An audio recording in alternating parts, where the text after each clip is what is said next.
Welcome to Get Safe Online Podcast Episode 8.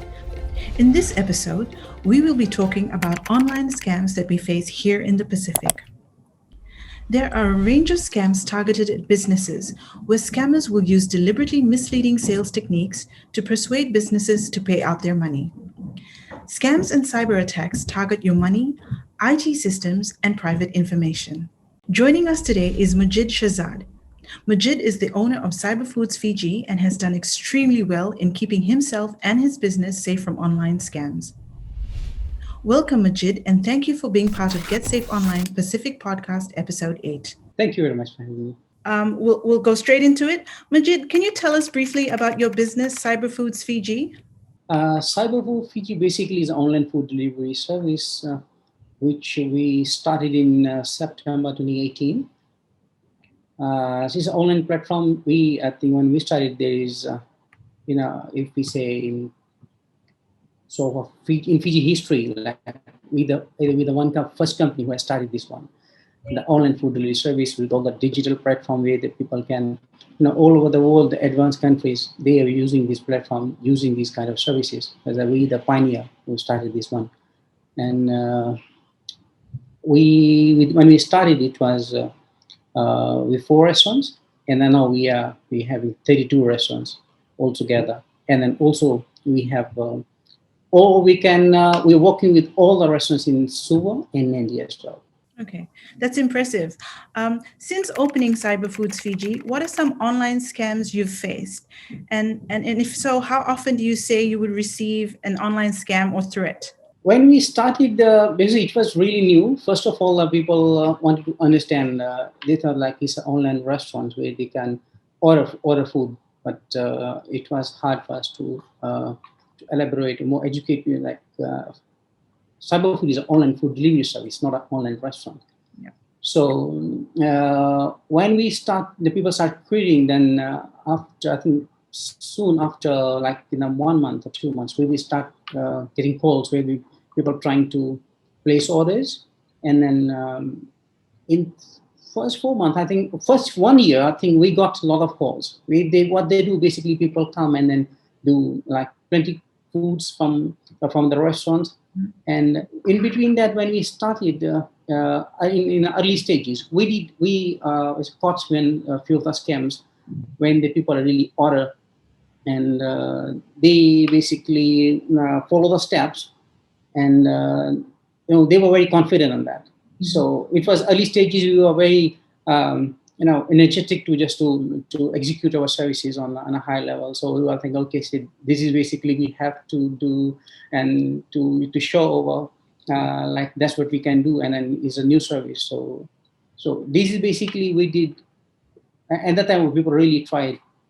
From the locals normally, and they place orders, but it was start. So we caught in some scams. So it was a loss. Then slowly, when we after another one continuously, this has been happening, and we put some extra measures. So we put some requirements and terms and conditions. Then we avoid these scams and losses we faced. So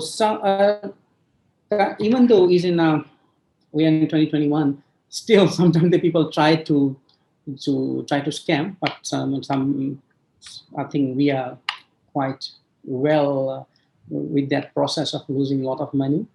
So we are we stick to the rules. Sometimes the people from the international organizations, when we ask them for the IDs, we don't deliver without the proof of ID or the numbers. Yeah. They said, okay, we are not going to give you ID or numbers. Either is it a real business, or is it like why we provided the IDs? Then okay, these are our comments because we lost like a lot of we made a lot of loss. So they said, okay, we're not going to order. Thank you very much. So they're going to social media pages with our comments. But later on, they realized that we contact them personally and then explain them what the process is, and they become a regular customer afterwards when they realize like what we've been through and then what we face difficulties. Okay. As a business owner, how do you ensure that you operate your business safely for yourself as well as for your staff? When we started, if you talk about that, at the time, because we were very keen to execute that service. So when someone call and then ask, well, you want to order food, so we'll ask him the details. If we think like this is not a, is kind of extraordinary, people been ordering food excessively, then we stop and ask them about a few questions. Like then they said, okay, no, we don't want it. But if some persons is in a standard food, like okay, I'm ordering one large pizza, or I'm ordering two serves. So and then, okay, said we process. So at the startup, we go, we buy food, and once you go and reach to the place where they mention that there is no person, and we're calling the numbers to you order food. There's no one answering. Phone closed. Even though those kind of things is happening again and again. Sometimes they're giving us even though T numbers, FNPF numbers, voter IDs, and so as a businesses, and then we stop. We cross checking. We start. We what we do? We get them. Okay, if you have you want to order, either you pay first or we have to verify the IDs. So in that situations, if you go to the police to launch a complaint like this is what is a close to $100 food, and this person, these IDs we have, and those numbers they call, and in this area they given us address, the written communication. You didn't deliver food, so food is with you. So if they took food and you deliver and they didn't pay, then that's the matter, isn't? Yeah. So sometimes we have new staff. We train them, like in some mistakenly they proceed orders without following the terms and conditions. Then we caught. So those are things I think is given us enough training as well, like is more about the precautions. Majid, you recently were a part of the Get Safe Online's Global 24 panel and are also on the Get Safe Online SME mailing list. Has the information you received from these platforms assisted you and your business? Yeah, it's really great. It's helping me. So whenever we receive the new emails, new updates, we have a team. We sit together, we discuss about new issues and what. It's really helpful, especially within our businesses. We have weekly meetings, and then we keep updating our staff because it's necessary. Otherwise, some group of people they always look for the shortcuts, or they always look where the gaps are. They try to manipulate or do some kind of they always look for the front, and those information are really good.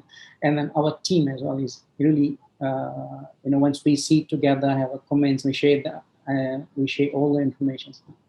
It's really helpful for us. Okay, that's great. Is there anything else you'd like to share or tell your fellow business owners, or even our listeners turning into this podcast today? As running a small business, I would like to share those scammers and those people who are the fraudulent and always look for the gaps. They are discouraging not only the people who are very innovative and energetic, and sometimes it happens. I've seen a lot of businesses going through that, and they did big transactions, and then they not only lost a lot of money, but also the dedication. So I would definitely like to share this one too. Sometimes one sentence, a positive sentence, can encourage someone to go up further, faster. Absolutely. But sometimes a one sentence can lose persons all in positive energy. So be positive. I would request to scammers, please, if you can't support, don't dishearten, don't do something which we can and the others can to spoil others' businesses. Everyone is doing well in this timeline. It's kind of my request to all the scammers, if they can, you can, for God's sake, let us struggle. We're already struggling. So hopefully will get a positive feedback in the results. Thank you for that insight. Unfortunately, time has caught up with us. That brings us to the end of episode 8. Thank you, Majid. It's been an honor having you join us on this episode, raising awareness on safe online payments. Thank you, Jade, for having me and give me opportunity to share my feelings with you. For those of you listening in, be sure to check out our monthly safety tips on how you can protect yourself and your business in this rapidly growing digital world. If you're watching this on YouTube, we publish new content every month. Please hit the subscribe button and the bell icon to be notified every time we publish a video. To find more topics and information on keeping you and your business safe online, visit your country's national Get Safe Online website. This podcast has been funded by the UK Commonwealth Cybersecurity Programme.